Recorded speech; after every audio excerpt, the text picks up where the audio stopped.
I grew up in North Alabama. That's a win where I come from. Yeah. Okay, that's it. We're going. It's 11:30, and we got to get out of here at 12:30. And I want time for you people to talk to us. As most of you must know, today is Back to the Future Day. Who doesn't know that? Who didn't see that? Come on, social media. So, 30 years ago, there was a movie, and they set the clock for 30 years ahead, and the date was October 21st, 2015, way in the distant future. Now, at that time, 1985, I was 15 years into VR and immersive work. Talk about the future. Sorry, dude. I know. Exactly. Yeah, we're all sorry to hear it. I've been thinking, this is the 19th of 32 sessions at this conference, 32 sessions on VR and AR. And I'm not surprised. I mean, if you're not tired of this shit by now, I certainly am. But this session, I'm excited. These people, and we apologize that they're all boys, but that's Hollywood tradition to this point. These are all directors of production or DPs or heads of production for their firm who are doing real dirty work, who are making professional grade VR immersive products. And so I want to use this next roughly 35 minutes to hear from each of these distinguished gentlemen. And in terms of, very specifically, what are you doing, how you doing it, and what should we not try at home? Right? Because these people know something that all of us need to know. There are 15,000 VR supposed products on YouTube. I heard a guy from Cable Labs yesterday opine that it's going to come from UGC, user-generated content. I don't think so. The egg that breeds the chicken, that is the market that all of us in content are dreaming of, is going to be high-quality content that blows people's brains out, that forces the really crazy people who are into porn and games to buy $2,000 and up PCs to feed their oculi, and that drives people to buy the scuba masks that most of us will have to do cool games and other experiences. These people have other experiences. Let's roll. So first up is Stephen Fromkin. Stephen is head of production, but more. I mean, this guy is a head of post-production. He is a line producer. I mean, he knows from dirty fingernails. In fact, he's given up cleaning his fingernails years ago. Talk to us. So thank you. So yeah, I serve. My name's Steven. I serve as head of production for 360 Heroes. 360 Heroes is a company that started, about 2012 or even longer ago. It was, as many of you probably have seen, the little blue rigs that hold the GoPros. That was sort of the launch of 360 Heroes before Oculus was purchased by Facebook and everybody went VR crazy. Our founder, Michael Kittner, was engineering and building these, very business-to-consumer accessible 360 video rigs. I met him years ago, and only as of this January started to come in to help him with the abundance of calls that 360 Heroes was getting regarding VR. And these calls were coming from, these inquiries were coming from everybody across the board. It was directors, producers, heads of production, agencies, studios, networks, and everybody wanted to know how to do it, what do you do, how do you shoot it, and sometimes the creative was completely wrong and would violate just the mere physics of 360 video, and sometimes it was fantastic, and their budgets didn't even come close to what it would take to do it. And so what I have been doing and continue to do on a daily basis is talk to anybody and everybody about how to create from beginning to end 360 video content specifically for virtual reality or for mobile VR if it's not going to the Oculus quite yet, or they're intending it to be on an app, whether it be custom.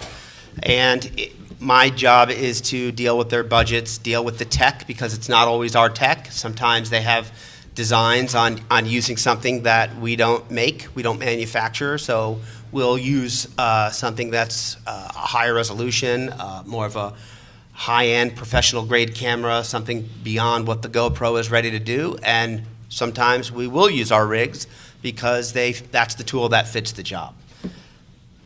That's me. There you go. Next. Nicely done. So next up, that's great. We're going to talk about workflow because that's, that's life and death. And that's what he has assigned himself to do. Lucas Wilson, who's here all day, right? You're here into the evening. We have a thing tonight. Lucas Wilson is from Supersphere Productions. Now, he is their VR producer. This guy is in high demand. He has a panel tomorrow morning that he can't do because he's going to make real money.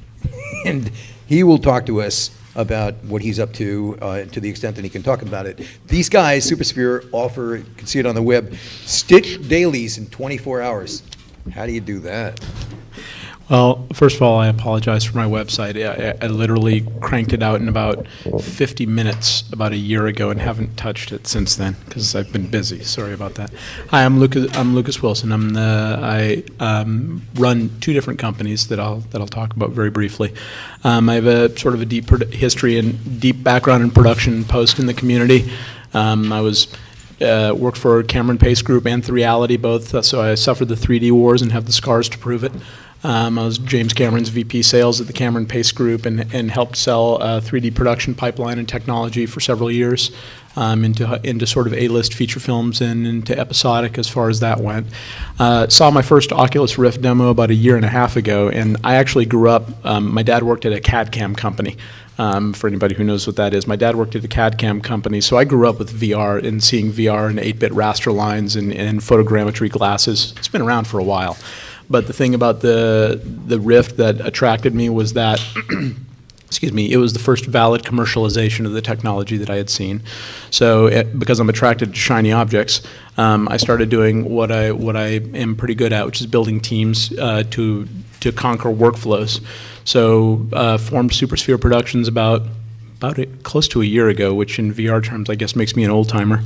And since then have sort of been cranking out VR projects, everything from plain 360 video to fully integrated Unity and Unreal apps with gaze interaction, live social interaction, ad serving, and that sort of thing. Some of my clients include Reebok, DirecTV. I don't know if anybody saw the DirecTV BKB VR app that came out a little while ago. It was in Variety and a couple of other places. That was my company that did that. DirecTV, Reebok, Fox, Hitachi. I'm sure I'm leaving some out, but those are a few. And I have teams now in New York, LA, Beijing, and Buenos Aires cranking out projects. That's company number one. And company number two is a company called Revelens, which is, I think, the world changes every day. So this may not be an accurate statement, but I think it's the first live ad serving platform for virtual reality. We're integrating into several different distribution platforms, and it's basically the bridge between ad tech and VR. Any content industry is advertising driven, and giving advertisers a way to take the ad tech pipeline that they've already created in online video and merge that into VR is an important step. So I've been working hard on that. The DirecTV app is actually the first public showing of that. That's when you look in the app, there's a bunch of jumbotrons and everything all around. Those are all IAB ad units that are being served from an ad serving platform. That's just traditional ad media buys that are being served into virtual reality. So that and a teenage daughter and a 12-year-old son, I stay busy. So thanks very much. Wonderful. And we'll get back to ad serving and VR. Talk about feeder breeder reactor. You're making the ads and making the VR, and one feeds the other, plus building the platform for doing the two. In VC terms, I am dog fooding. David Stern is founder and president of the Create Advertising Group. He has 100 employees in cities, Culver City. David, I'm hoping that he can give us some insights into bringing VR into the grown-up realm in terms of branding and advertising. I'll try. Good. Okay. So David Stern, Create Advertising is basically what many of you know as a trailer company here in Los Angeles, and we also have an office in London. We work for studios who are making feature films, We work for networks or creators of television programming, and we work for video game creators. So basically the issue was this, we're in this world of creating trailers and everybody's talking about what's the trailer of the future. And the question became, is virtual reality one of the access points to the future trailer? So it's not exactly the same, but it is an opportunity to give people an experience, and our sort of sweet spot is in the 2-minute out of home right now experience that generally has been a publicity tool for the film, as well as something that travels from we just last night were awarded for having the VR experience for The Walk, and that really came out of a trailer. We were doing a teaser trailer for The Walk, and then it was like, okay, if we could actually put people on the rope between the World Trade Center towers and give people the experience of that, it was sort of the convergence of the perfect opportunity. And the way that whole thing rolled out is we were already working on the teaser trailer.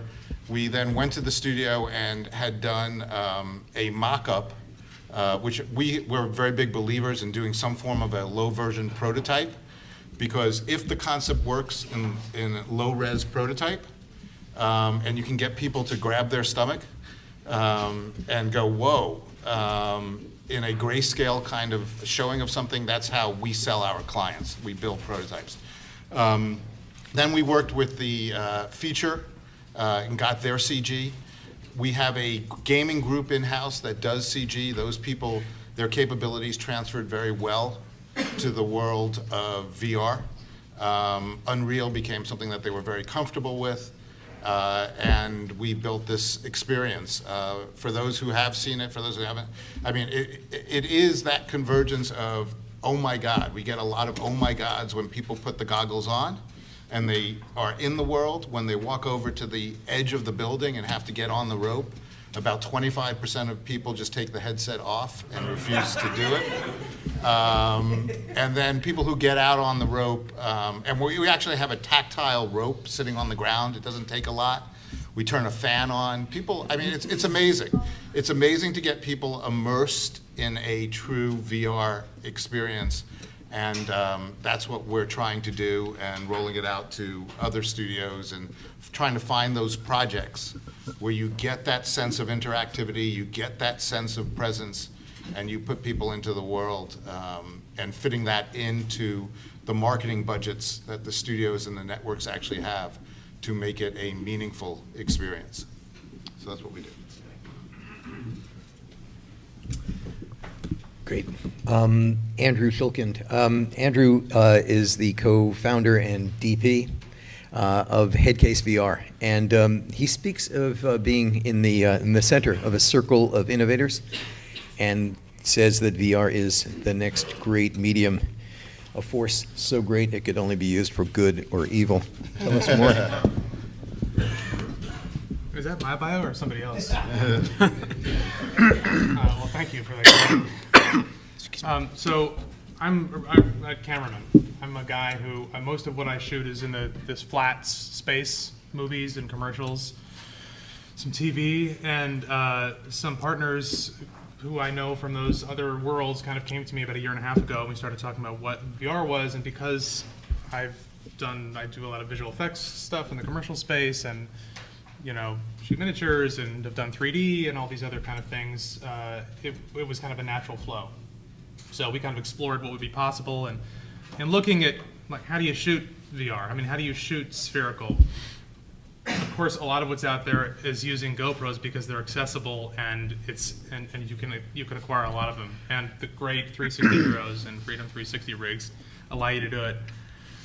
And for a professional application, we've used those, and then the question came up, all right, well, how do we make it better? And how do we make it sharper? And how do we give ourselves the range? Because you're always looking at the sun, and you're looking at a dark shadow, always, because you're looking in all directions. And so we went through a variety of different kind of designs and experimented in different ways, and experimented shooting stereo and shooting partially in stereo, and we ended up building that, which is kind of what we've been using lately, which we call the Headcase Cinema Rig, or other names, more informal. And so so we've been using that on a bunch of different projects, mostly advertising, and we won last night for a Best of Cinematic Experience for a project we did for The Strain on FX. This is a big thing we did for Comic-Con. But, you know, Headcase has done all kinds of different projects for different, you know, different advertisers. We've done some kind of other military projects, and there's a variety of stuff that we're involved in. But as a cameraman, really what I'm interested in this spherical space is pushing it forward in different ways. Sometimes it's meant using that, and sometimes it's meant using, you know, a GoPro rig, and sometimes it's meant shooting with, you know, two Reds in a, you know, for stereo in a beam splitter, and then we kind of tile that around. We've shot with A7Ss. We're building some new rigs, working internally with a couple of brands that are also working kind of in the kind of prosumer professional space. But for me, it was really about kind of finding, if we're talking about advertising, if you're talking about something that has to go out and people are going to be excited about, whatever that product is, it has to be professional, it has to be clean and polished, and I'm interested in bringing that to the spherical space. So in this case of this rig, it was about creating, you know, broad dynamic range, about shooting super high res, really oversampling the scene, so that you know, keeping the parallax as small as possible, and basically giving any creative conceit the ability to shoot it in the way that they shoot anything else in the 2D world. That was kind of my within the flat world. That's kind of my dictum. I think that's what makes this successful, is for there to be really no hurdles. Obviously, there are a lot of hurdles, and a lot of that is just understanding, and a lot of it is certainly post-related. And I think that one of the biggest things that people need to understand who are new to VR and new to VR production is how, and maybe this will dovetail into what Kevin will inevitably talk about, is how post and production are really kind of enmeshed, more so than ever before. And what we know as production is really kind of becoming prep. And what we've known as post is really kind of becoming production. Because what ends up happening is the two have to work together, both for the stitch to work and for all the kind of considerations that you have to make, parallax and visual effects elements and all these things that we really should have kind of been doing more formally all along. But now those really need to work together, or you're really going to be screwed in the end. And so I think that's why it makes sense, you know, for companies that are already kind of in the visual effects space to kind of be working in production in that way, because it's a must. I mean, otherwise it's going to be incredibly expensive, incredibly time intensive. And for this thing to be successful, it needs to be streamlined and smooth.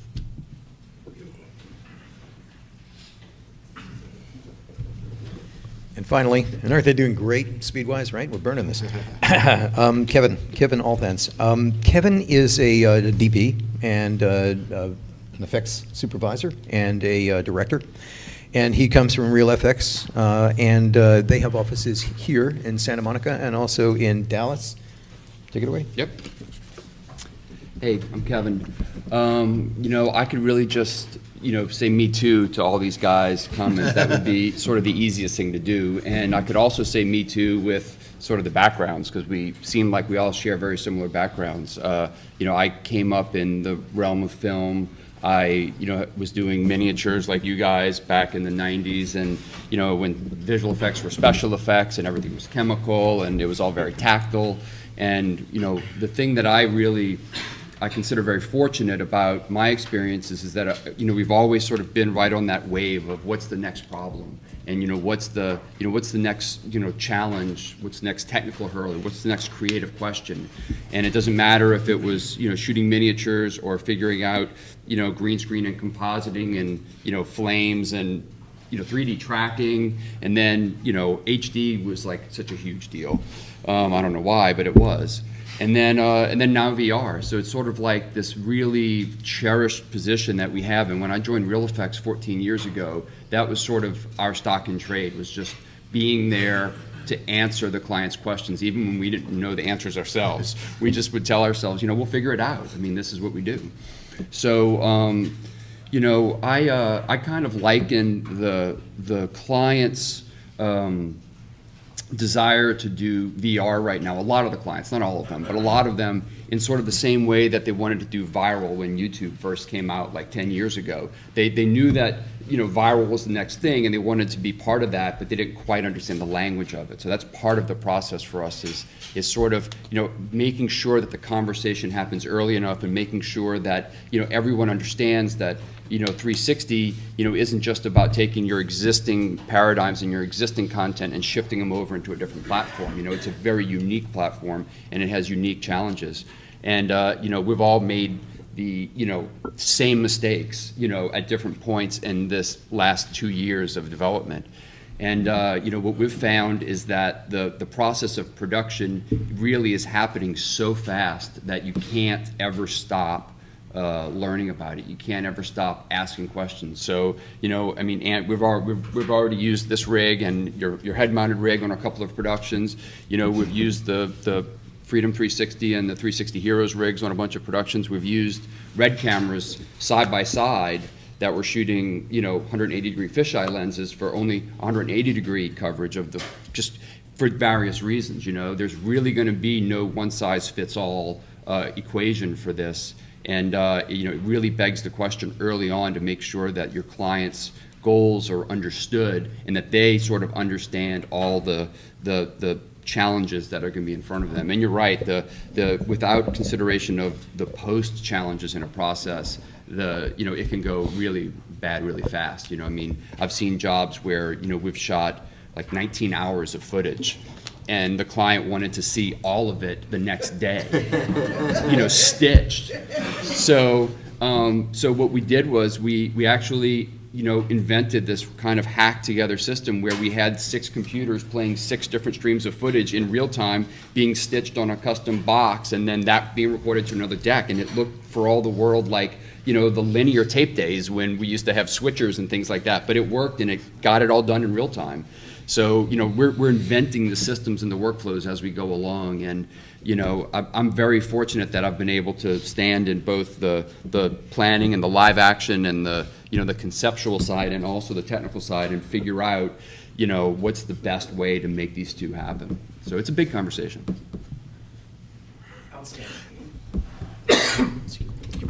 My best panel ever. All right. Note this, all right? This is 22 minutes. All right, one thing that really pisses me off at these sessions is when you guys get your 3 minutes at the end to ask questions, that's not going to happen. All right, you're going to have a half an hour to ask questions, and if you don't, we're going to send you out. But I want to ask a couple of things, really. One thing, David, you did a brilliant thing. You were lucky, but you were also brilliant on the walk. You constrained the variables. I mean, all you guys, wake up screaming, I know you do. After you spec a project, you think about how the hell do you shoot this thing? Where there's, talk about braided narratives, think about it when you have a spherical world. Think about it. So could you just, 2 sentences on, on the lucky break you got because there was one wire and there was one way to go and you weren't going to look behind you that much? And I mean, the biggest thing is we borrowed the assets from the feature. I mean, we have a model of the city that's unbelievable. If we were trying to make that ourselves, the budget would be blown. I mean, there's no way we could create it. So I think that to us is a very interesting place to be, is that, a lot of these guys are talking about shooting 360. We're talking about plugging into a world that other entertainment assets have already created and then being in that world. And the beauty of that also is then you get some interaction other than people walking up to you. And so I think, for us, and I think this is a really important question that's facing everybody in this room, is 360 is cool. Shooting in 360 can be a really interesting tool, but when you're trying to get people to ultimately consumers to wake up to this technology and say, oh my God, I have to have this, I think that level of interaction is going to be key. And even though our interaction, it's not a lot, you get the sense you're walking on that wire. And that's what, is one of the things that helps buy in to the situation. And being able to borrow the assets from the feature and have such amazing assets. It also helps you with the filmmakers because they're coming and seeing the city that they've been watching for the last 8 months because they're using it in their feature and watching it put into effect shots. So they're suddenly coming into a world that they already know and just seeing it differently. So I think that's good. Let's talk about rigs for a second without knocking unduly GoPro. but let's just, maybe go down the line. Just, or any words about of wisdom, because you guys you're in this. Talk about rigs in the sense of what What do you use? What do you recommend? How do you think about it?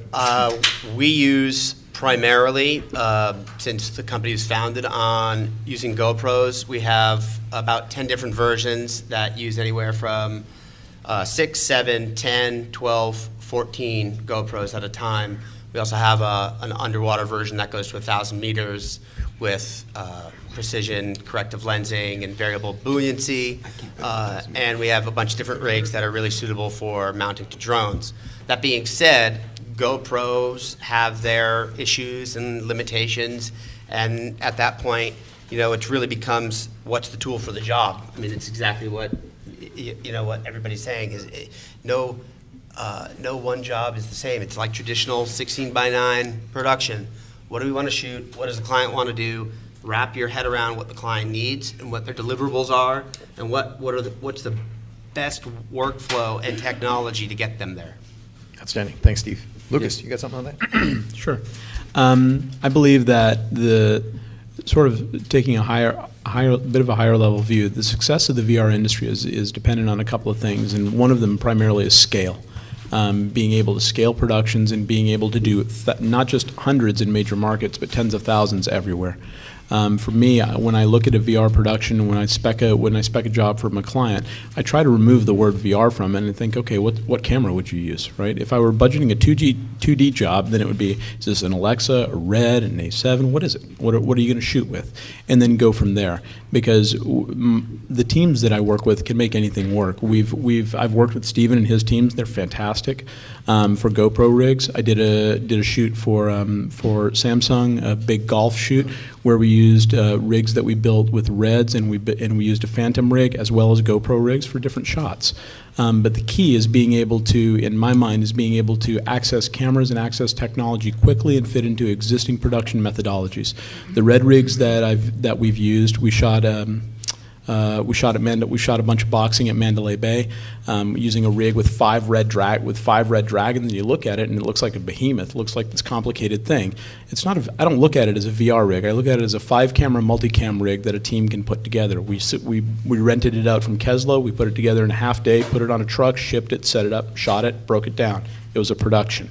And that's how I look at everything, is being able to use rigs that are appropriate for the job, appropriate for the shot, and sourcing them and treating it like a normal production without getting into very limited technology sets. That's the only way to make production work on budgets for me is dealing in that way. That's brilliant. Lucas, that's great. One of the things I wanted to say, R.D. Lang, not the rock and roll singer, but the psychotherapist who wrote revolutionary stuff back in the 70s, said, we don't need theories. We've had 31 other sessions of theories. We don't need theories so much as the experience on which theories are based. I mean, the one thing I could say is that the Hero 360 has been really useful for us for proof of concept. And it's, we're selling to studios and selling to networks for an idea. And if you can, the great thing is having it around and somebody says, can we do this? And then the next person says, let's take the rig out and give it a shot and see what we get. So it's been really helpful for that. Outstanding. Andrew. I mean, I could reiterate what everyone else said, but maybe to get a little bit more specific. We use the smaller GoPro rigs because you can get closer, and with the narrower parallax, because they're smaller, you can get closer to people. We use a rig like this when we need to see a lot of distance. We want to see sharpness at distance because the GoPros fall off after about 12 to 15 feet, and also have a crazy amount of dynamic range, and if we need to kind of extract a 2D kind of pan and scan image out of it, it's so high res we can do that. Stereo, we've done, both with Reds, we've also done it even with Alexas, kind of, like I said before, kind of tiling it around, shooting with the Nikkor 6, so we get like a 220-degree field of view, matching 2 of those images together, or 3 in some cases. We use the A7S on a job that way using a panoramic head. This is a little bit complicated because it was at night, and the rest of the job was actually shooting with GoPros. And we couldn't do it because, at night, because there just wasn't enough exposure there. And of course, shooting in a 360 space, you're seeing everything. So either you're committing to painting out lights, or using the lights, diegetically, or you're just not using lights. You're using existing. This is moonlight in a forest, and so we use the A7S, which was extraordinary. It worked perfectly until we had an issue with the flashlight, because you could see the beam because of the moisture in the air, and so like there was a whole thing where the poor visual effects supervisor is standing. We all know what's happening. We know that like we're only getting this. And in order to get this, we're going to have that beam match. You're going to see it dance around. So he spent after we finished shooting, he went out and spent all night just doing the flashlight like this, hoping that one piece would kind of match, because we kind of knew where the directionality was going to be and to kind of match the beam. So it's always something different, something that we've been kind of playing. A big thing for me is camera movement. I think that's if 360 isn't immersive enough, the idea of moving in that space kind of really helped to draw the eye. So that's just something I bring from the flat world, and we've built different rigs for that and used smaller rigs for needed to be on a drone because they're lighter, because this is like 20 pounds. Motion control is something we've used a lot, because big question comes up whether you're painting out the rig or are you going to see a circle when you look down? Is that where your navigation's going to be? So it all depends. Dynamite. Excellent. Kevin? Yeah, again, what they said. Those guys. Basically, the answer is just hire these guys up here and you'll be okay. Next time you should sit down there. Okay, yeah, I know. I'm kind of screwed, Save a lifetime. The catcher in the rye over here. So no, I mean, just to back up a little bit further, because some of you might be here at a very low level trying to understand VR, and everyone keeps sort of just throwing out this GoPro comment about GoPros being this sort of baseline of what we do.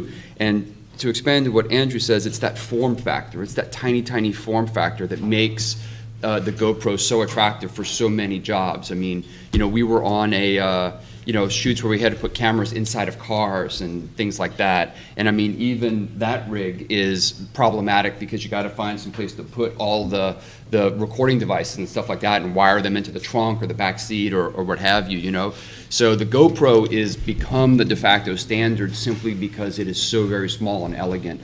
And that is already evolving. Google has their Jump program, which kind of takes it a step further and takes, was it 14 of them? 17? 16, yeah. And they've actually pushed a lot of the processing to the cloud, actually all the processing to the cloud. And I've seen, footage from it, and it's fantastic. I mean, it's really beautiful stuff. So I think that, people with huge, deep pockets like Google are going to be solving a lot of these problems for us very soon, because they're, they know that from a user standpoint, there's going to be a huge market to develop content without all of the same constraints that we've been coming up with. And just to give you an example, we did a job a month or two ago for WWE with one of your rigs. We had this rig out there, and then we had 6 other GoPro-based rigs. And it was a one-night event. We were there only shooting for about a total of 30 minutes. And we had 5 DITs and 4 camera operators, and the DITs worked until like 5 a.m., getting all the footage off of all those cards and all those decks and stuff like that, because you don't realize how fast you can accumulate a huge amount of data that has to be dealt with. So, from a workflow standpoint, these are questions which, we only just started answering in terms of like digital cinema. When it went from the film loader responsibility to the DIT responsibility, people now understand what a DIT is in terms of a workflow, and it's become an accepted practice. And now we're taking it, 2 steps further from that. So, Super. VR is job security for DITs. yes, very much so. Yeah, wait, just to draft on that, Marty, one more thing. Like the data with these, no matter what system you're using, is no joke. I mean, on this system over here, it's about 184 gigabytes a minute. I mean, that's because it's super high res, and we end up, it's super raw. But even if you're using 10 GoPros, on the Jump, which is, you want as much data as you can, of course. You want all that range, but like it's no joke. It's definitely something to keep in mind. Your overall project files on even a 30-second spot with modest visual effects using a GoPro rig is, 4x to 8x the amount of storage for your whole project file. I'm dealing with to build on that. I'm dealing with speccing out a job right now in upstate New York. That's going to be a several-day shoot in upstate VR shoot in upstate New York. the qualifier, the primary qualifier for whether that job shoots in upstate New York or whether it shoots somewhere else is data connectivity, is being able to find a tier 2 or tier 3 hop somewhere close by that every night we can just dump a bunch of stuff into that pipe. Mega, giga, tera, exa, right? We're going there. Also, Crazy numbers of bytes. One thing just to add about that, maybe to take this in a little bit of a different direction at the end, is the idea of live view, or the idea of streaming, which is of course kind of the next big piece of this, which is already happening in small bits, is going to be limited in a lot of ways. The reason why it hasn't taken off as quickly as it has is because of the data rate and because of the size of all this data that you're trying to push to see. I mean, imagine the percentage that you're adding to what you'd normally be streaming, on DirecTV. This is great news for the cable companies if they wake up. It would have been great news for the telephone companies, but they're all dead. Okay, now it's over to you. We have almost 25 minutes. Questions, comments, complaints? Speaking of streaming, before you guys start asking stuff, speaking of streaming real quick, did everybody see the New York Times Google announcement yesterday? For those of you that haven't, in the November 6th and November 7th Sunday edition of the New York Times, all New York Times Sunday edition subscribers, New York Times partnered with Google. They're going to be shipping 1 million Google Cardboards with the Sunday subscription to the New York Times on November 6th and 7th with a New York Times VR app.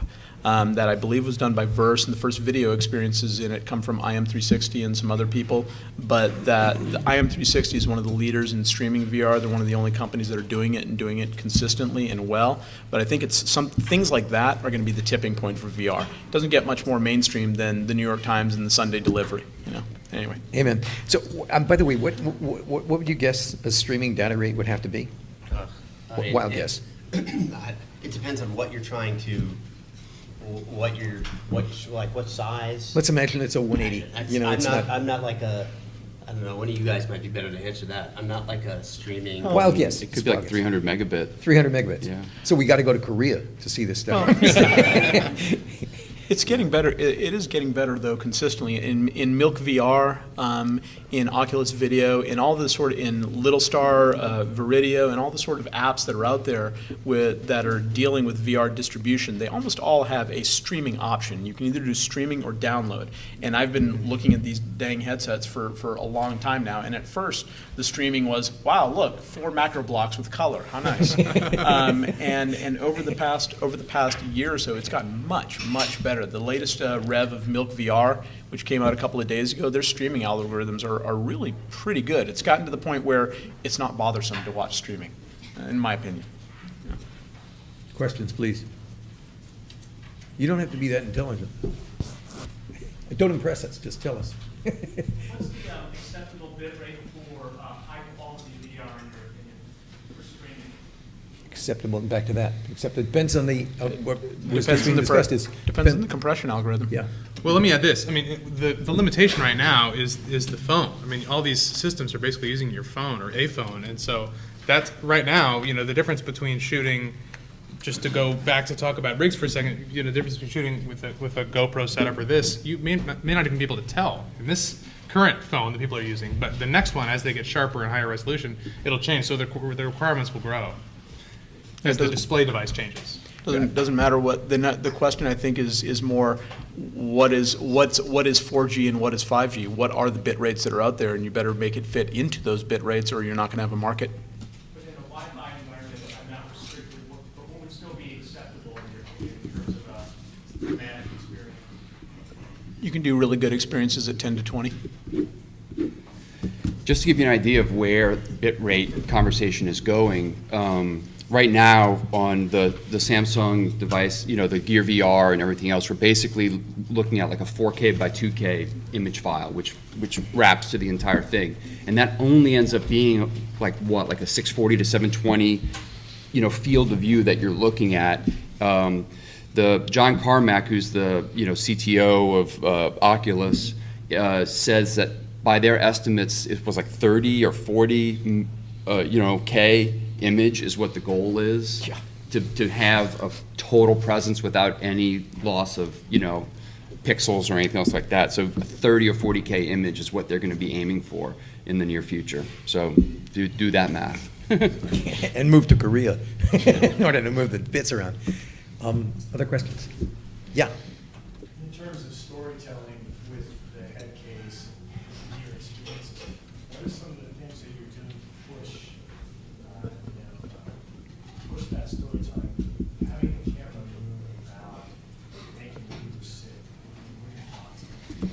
We've done a lot of testing with it. We've done a lot of testing with, moving the camera. We've done testing with kind of how the rules of composition get rewritten. I mean, it's completely undoing 100 years of filmmaking, and that vernacular is totally changing. So, it could be as simple as storytelling in general is directing the viewer to kind of come away with some understanding. In 360, there may be 4 stories or 8 or 10 stories. So we've kind of started to look at the world in quadrants. We started, or as piece of the pie, the idea of camera movement is designed, of course, to kind of drive you to be looking in this direction, or if we're in an advertising space, to feel like you have the immersive freedom that you actually don't have if you were on a Vive or something like that. It's about using that, infusing it into the live action experience. So we did a lot of tests with over the shoulder. Does that work anymore? Does a close-up work? And we found in a lot of cases where when two people are engaging, that it's not over here or over there, but depending on the purpose, of course.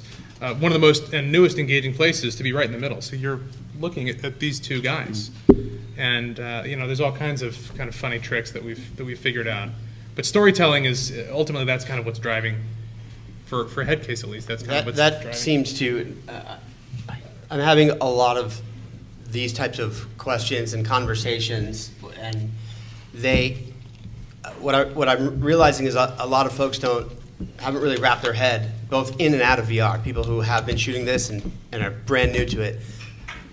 Not a lot of people have wrapped their head around a very basic truth of the format, which is that you're stripping away, which is exactly what Andrew was saying, you're stripping away the two of the most basic and important assets that a content creator has in the form of composition and the form of editorial. You're handing those over to the viewer, and you're saying, you guide it now. So how do you sort of retain or regain any of that control so that you can convey your major story points, your major emotions, and get those marketing impressions where they need to be? Camera movement is certainly one. Audio is obviously another one where that can guide the viewer's gaze where it needs to be. And then starting to think about the 360 space as having a frame within a frame, because you have a viewable space, and then you obviously have an entire sphere around you that you can choose to move toward at any time. But also realizing as content creators that somebody may miss an important beat. If this is a narrative and you're not using master shot and coverage anymore, you're doing exactly what Andrew is saying. You're putting the viewer in a position that they normally wouldn't get. You normally wouldn't tell an entire story by sitting the viewer at the table. You'd get into close-ups at certain areas to create the emotion, the arc of the scene. This is an entirely different proposition, and all the answers aren't there, but a lot of what everybody here is doing are great examples. I would also jump in and say, because I have this discussion. I'm not a director. I'm one of the few people in LA that does not want to direct. I'm not a director or a DP, but I have these discussions with directors and DPs all the time. And there's a clear line to draw between the feeling of immersion and the view. The feeling of immersion is important, but I want everybody right now to think about it for just a minute. Without looking, tell me what's behind you. Tell me exactly in detail what's behind you. I bet nobody can, because human beings are physiologically wired to focus. People are not meant to have swivel heads. People don't do this all the time. I've seen thousands of VR demos and people put on the headset. And here's what happens every single time if someone is new to VR. and then after about 10 to 15 seconds, this.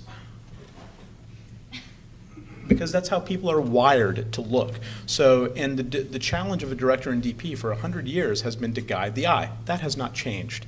It's a new canvas, it's a new way to play with things, but the director and DP's skill set has not changed. It is still to guide the eye and to tell the viewer where to look. And if a viewer looks behind them and sees something that's not interesting, here's what they're going to do. They're going to go, oh, okay. And then they're going to turn around to the point of focus. And when you're shooting in VR, if you watch people, what happens, if there's something that calls your attention over here, the first thing that anybody does is they turn their head to look. And if that's something that merits your attention, then they turn their shoulders, and that is now your new point of focus. That is now your new view. The feeling of immersion that VR creates is incredibly important. Having the 360 degrees is incredibly important because it activates all kinds of other receptors in your brain that tell you you're in a different space. But treating the view and separating sort of the feeling of immersion from the view, I think, is really important. And that's a discussion that I have all the time with creatives and get them thinking that way, and it seems to help. I think just drafting on that, it's a commercial project that we were doing. Some guys used the rig for, it was for a Camaro spot. It's on YouTube 360 right now. And there was a big conversation with Chevrolet about, well, it's not about being in the desert, like we were shooting in Utah. It's not about being in Utah, it's not about seeing this landscape, it's about the car. It's all about seeing the car. And we had to kind of refocus on what this space is. And this space, the whole idea of spherical, whether it's you're in a VR experience or you're using your phone to look around, it's whatever your window into this other world is that you have to give credit to the viewer, and it's really the viewer's choice to decide. But if you're in a car and you're barreling down a straight road going 65 or 70 miles an hour, you're just not looking at the side. You don't do it in the car. You look for a minute and then you kind of look straight ahead. You look behind you and you look straight ahead. There's like, it's how you kind of refocus. And it's not that esoteric. I mean, it's what you just do normally. And so it's kind of finding ways of aligning how viewers are going to behave naturally, and also, you know, thinking about the experience as being a really egocentric experience. It's only for me and what I can see around, and that's how the viewer works. I'll just also add in from our perspective, the VR experience doesn't live by itself. There's a lot of storytelling that has to be done in selling an entertainment product that is still going to be done by the trailer. In fact, when we created the walk, there was a whole preamble where you were able to move around the roof of the World Trade Center and hear characters talking about what they were about to attempt to do. And we actually cut it down for two reasons. One is when these things are out of home, you want the throughput. And secondly, it's like just deliver that moment of, oh shit, I'm about to step out on the wire. And use VR for telling the part of the story or putting somebody into the character's perspective, and let everything else do the job of storytelling. So, Yeah. Well said. This is good stuff. Kevin, you have anything? I think the thing that people need to realize about VR in its current incarnation, and it's going to change. In 5 years, we're not going to be having any of these conversations because the rules are going to change. You know, Google Glass might be projecting it right on your retinas, and we won't have any of this problem. But yeah, and this is an entertainment space, but it also applies. I'm thinking more in terms of marketing and advertising, because that's my field, is that it takes an extreme act of volition, a choice to put this clunky thing on your head and to be in there. It's not like you can surprise a viewer with a preload on YouTube or, you know, a commercial between, you know, timeouts in football. I mean, you have to put this on. So whatever you're giving them to look at, damn well better be interesting. You know what I mean? Otherwise, they're just going to take it off and, you know, gone. So. That actually gets into, you mind? Please. That actually gets into, that's a really important point, is the success of the VR market is also dependent on onboarding, is dependent on getting people into that world. And getting people into that world is absolutely not, and if people think this is, the market will fail. It's not going from looking at a flat screen to buying one of these. That's not it. Every single app that's out there every single app, in my opinion, should have, when you first boot it up, it should say Magic Window or Cardboard, unless it's a Gear VR specific app or something specific. Because what happens is, if you think about a fan-based ecosystem, if you think about betting, if you think about any app, what happens is you load up your phone, you go, oh, Magic Window, cool.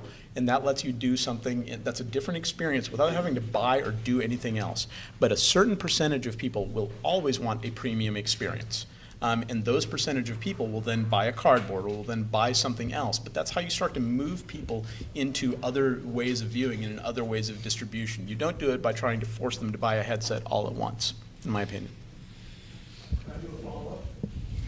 So, speaking of premium experiences, are you finding that 2D is a premium experience for 3D, or is it just as difficult and consumers not wanting your product, not wanting to see the product in 3D versus 2D?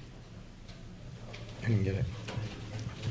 I'm sorry, I don't think anybody Clarify that. heard the The question question was about completely. 3D versus 2D, and if 3D makes it a premium experience. Yeah, you were talking about premium experience. Does 3D make it a premium experience? In the next cases of online world, do you feel immersed? Are you more? Do you find people are more immersed with 3D? Is that more premium? premium? Well, so just to, my personal opinion about it is, what we've done with this rig is because it's mono, to shoot stereo is incredibly taxing. It requires, with the exception of the jump system, which is doing something kind of interesting and different. Basically, the idea of shooting stereo requires so many cameras, unless you're interpreting it in a kind of unique way. We've done post-convergence on a couple of projects. And in general, personally, I don't think it's worth the money. But you look at it, and I'll quote my friend Andy Cochran, is if you show somebody 2D and then you show them 3D, it's sort of like, huh, the same piece, it's interesting. But if you show them 3D and then show them 2D, oftentimes you can't tell. And a lot of times, you know, you'll be at an event like this and put something on, and people who've experienced, me included, you look at it and you say, was this stereo? Was this? It's hard to know. It's so, first of all, it's so different, so immersive, but it's hard to know. So I don't necessarily think, unless the argument for stereo, there are arguments for stereo, shooting it makes it really hard. So I'm not saying don't do it, but and we've done it. I've done it plenty, and a lot of times the best experiences I've had doing it have been kind of shooting it in pieces where we're stitching something together, because then you can shoot super high res, shoot with a couple of reds. You're shooting 6K. We shot with the weapon, and you know that can be a thing. But I don't know that I would associate 3D with a premium experience and 2D with a non-premium experience. That question comes up a lot, and you know, to some degree, maybe it's more immersive in some scenarios, but I find that it is so much more difficult to produce, time-consuming in post, more expensive, that it may not be worth it unless you really truly know what you're doing, because you're not just stitching, you're doing stereography, and that's not easy. So to sort of just start piecing that together and thinking, oh, left eye, right eye, no problem. That's not true. And what ends up happening is people very often end up shooting 3D, 360, and it doesn't work out well, and the reaction is, oh, this VR stuff sucks. But it's actually the 3D that didn't really work out. If it was shot in mono, it might have been a really good piece. So my fear with 3D 360 is that it gives the wrong impression about VR and 360 video overall. Parallax convergence, these issues are really real, and beyond the wall over there, it's very hard to see 3D without moving laterally. I can't believe I'm talking about 3D versus 2D again. You know, honestly though, again, I get back in 3D versus 2D and premium experience. No, first of all, the answer to your question is simply no. 3D doesn't make a premium experience. A good story makes a premium experience. Something that the fan wants to see and pay for. Anything that somebody will take an action to see that drives them to see something, that's a premium experience. Amen. But it's all about scale. You know, the reason, in my opinion, and there's a bunch of opinions, part of the reason that 3D didn't take off so much at home in the last big wave of 3D is because it's hard. It's hard to shoot, it's hard to post-produce, and it's hard to deliver. If working with Jaunt or Nokia or one of the companies that bakes 3D into the process, if that scales, great, then 3D will be everywhere. If one of us on stage has to put together a team to do 3D, that is not a scalable experience. It's going to be individual projects every once in a while that have the time, effort, money to do it. So there you go. Any thoughts about 180 versus 360? I know there are no shibboleths, there are no sacred standards, but just thoughts about that. We've already talked about the fact that we don't swivel our heads to the back after you orient. Any thoughts? Anybody got any notions about that? We did some tests with 180 and 220, and whether or not, just because it would be so many fewer cameras, and we found that just the idea of not being able to look this way takes you out of the immersive experience. Cool. All right, good to know. That's great. More questions? Sir? A two-part question. First part is, you talked about the use of GoPro rigs kind of for test shooting. Is there a role for the Ricoh Theta camera as a test shooter? And then secondly, what do you see the time horizon be for kind of consumer, prosumer, self-contained units or multiple cameras doing the stitching for you?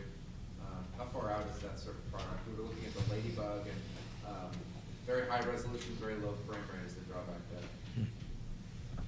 You might want to take that. I can mention the Ricoh. I'll let somebody else take the second part. I use the Ricoh Theta all the time. You guys know what this Ricoh Theta is? I think it's $400 or $500. It's a little stick. It looks like an Apple TV remote, and it has a camera on either side. And it stitches internally. You can send it to your iPhone, or you can record it internally, I think. And it's super. The video's useless to me. Just because you're shaky and it's hard to even hold it still, and it's real low res, but the stills are amazing. I've been using it in my 2D life. Just I'll be on set and lighting, and we'll take a still so that we know we have it for reference. It's amazing. You can put it in a cardboard. You can download it to a Samsung Gear. I'm sure with any of the other platforms, it's incredibly useful in a variety of different applications. I include 2 or 3 Ricoh Thetas in almost every budget I do because it's the ultimate location scouting tool. Yeah. You know, it's Great previs. bing, bing, bing, take a picture and it appears on your iPad. It's cool. But there's Bubble, there's Kodak, there's a bunch of companies out there right now that are doing some form of 180 to 360 auto stitch and auto deliver. I mean, it's coming and it's coming soon. I think probably I've heard a lot about you've got this fantastic technology or a variety of technologies now available. Let's use it for everything. I think the issue should be reversed. We should have, this is the story that we're telling. First of all, do we have a story? And then fortunately, we have a lot of alternatives now. What is the best alternative to tell this story? The gentleman's question and comment was, we have this fantastic technology, but it is story first and last. So this is one of many tools that we have to tell stories, right? So my question is that the best alternative, what I explained, or the alternative? No, let's take the best and the greatest and use it for everything. So comments? All of you guys, everybody up here is a translator. Essentially, you folks will go out and find either your passion will drive you to do something, or you'll find a client. And ultimately, in this stage, for sure, if you're smart, you'll find somebody like these guys, and translate your desire, if it involves immersive, into executable files. But you'll also talk to somebody smart along the way about that issue. And is this the best way to do it? At every stage of the cinematic experience, from the invention of movies to the addition of sound to color to the zoom lens to the Steadicam to visual effects, that immediate first wave has always been flailing.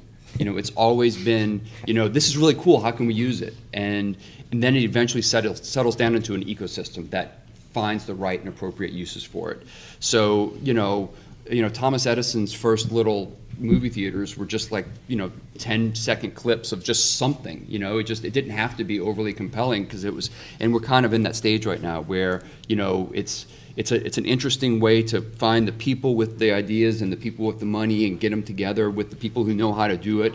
And sometimes you find gold and sometimes you don't. It's just one of those processes. So I agree with you. It might not always be the best tool for a given story, but we're figuring that out. I also think there's story and there's experience. And, this is about an experience. And, a lot of people are talking about, how do I tell a 20-minute story? How do I do a 10-minute story? I think that where this industry has to be focusing on is, how do I give somebody an experience that they want to talk about and that they feel they were part of? And that's not always storytelling. It's like, put somebody in a place in this world, in the VR world, that they cannot be in our world. Give them that moment where they go, damn, that's cool. And I think, that's an interesting part of this whole. So David's talking about the Nickelodeon experience, that early film, the horse running or whatever. And David, you did this incredibly brilliant 2-minute experience, right? That's. For Nickelodeon? No, Oh, I'm sorry. but the walk. Yeah, but that's the thing. That's the thing. So you don't have to. Again, it's just this question of memorable, talkable. I put that headset on, and I was transported into a place. I had agency in the experience, and then there's 3 things about VR, right? You put the headset on, and you're transported. We've all experienced it. You've all seen it. You look around and you go, damn, I'm in a cool place. Then you interact with that environment and you go, I just did something cool within that space. And then you take the headset off and you're back in the other world. And those are 3 important experience points in VR. And, to us, right now, that's why we're shooting for 2 minutes here. And a lot of other people are talking about these longer experiences. It's like, let us give somebody something that they remember, and then they can hand the headset to the next person, and they can get that experience. That's sort of what we think is the sweet spot right there. Storytelling, in my opinion, storytelling, in my opinion, is all about emotional impact. It doesn't matter what tool you're using, it's all about emotional impact. And being immersed in something is a greater driver of emotional impact than not being immersed, in my opinion. I mean, just something that's not story-based, for instance, I'm a piano player, so for the past month, the Chopin competition has been taking place in Warsaw, and yesterday were the finals, and I was the geek watching the live stream of the finals of the Chopin competition. I would have paid great money to have that be a VR experience and be immersed in it and be there instead of just watching it on a flat screen, because it's about emotional impact for something that I care about. And immersion is always more impactful than non-immersion, in my opinion. Excellent example. Steve, you have anything? No, it's sort of been said. I was just going to reiterate. Let's grab another. Yeah, one last. I'm so sorry, but one last. Sir. Using camera like this to capture the world, you're capturing it from a single point. Without multi-view, they used to capture a single point in the world that's on the focus, let's say car in it. You talk about the piano competition, the stage would be the view, then the camera would be around it. So would that be the realm of VR where the object rotates? I think about football stadium. People talk about the 3D TV where you have 20 or so cameras capturing, building the model, so you can rotate it and view it at any angle you want to. Would that be the realm of VR? I think that's the difference between outside in and inside out. Well, That's sort of the It's like a photogrammetry. Yeah, I think that technology is definitely coming. I don't know how soon it'll be here, but you know, it's a separate application of the same technology. You know, it's closer to like scanning and photogrammetry and, you know, depth mapping and things like that. And then the user has ultimate agency. You know, you can put your head down on the goal line and see if the ball actually made it across and stuff like that. You know, that's going to come. I just don't know when. There's a couple of companies. I think one thing that you might be talking about is what's called outside in versus inside out. Everything that we're talking about up here is what's called inside out, where the camera's in the center, and as the viewer, you're looking out. Outside in is cameras around a ring, basically, where you're able to look in and move around and do manipulations in that space. And there are companies doing that. There's a company in Burbank called 8i. That's doing that, Culver City, that's doing that, and they have a fantastic, I've seen some of their demos, and they are incredibly, again, about emotional impact, they're incredible when you're able to look at something, and they're still pretty crude, but they have one demo of a woman holding a baby, not an actor, a woman holding a baby, and talking to the cameras, delivering a message that the baby's supposed to hear when the baby's grown up. And it's a real woman talking to her baby, and she's emotional, and she chokes up, and you can't help but be involved in that story. At the same time, it's a weird bit of voyeurism, because you can walk in and just look at the baby. It's kind of creepy, but it's also amazing. So I think that may be what you're talking about, and that's coming, but that's a little further out. Okay, speaking of inside out and outside in, I'm Stephen and Lucas and David, Andrew, and Kevin. Thank you so much. Thank you so much.